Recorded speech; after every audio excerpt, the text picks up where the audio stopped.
I think there's the opportunity to, start your own business is something I've always wanted to do, but never really had that awesome idea where I said, oh, this is what I want to run with. And I think like my wife has been pretty keen on it and kind of gives us that opportunity to kind of, make your own future.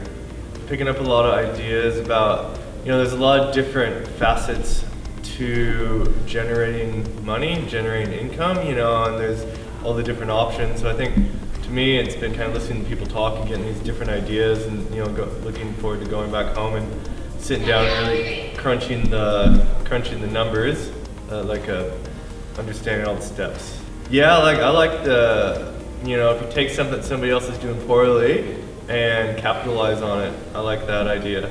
I would say that it's definitely worth, if you want to get into this, I think it's totally worth it to do it because, a lot of people say how easy it is, but this is kind of, you'll make heaps of cash, but this is kind of gives you the, kind of really lines it out exactly how you have to do it, and it gives you a very regimented process, so you don't get overwhelmed.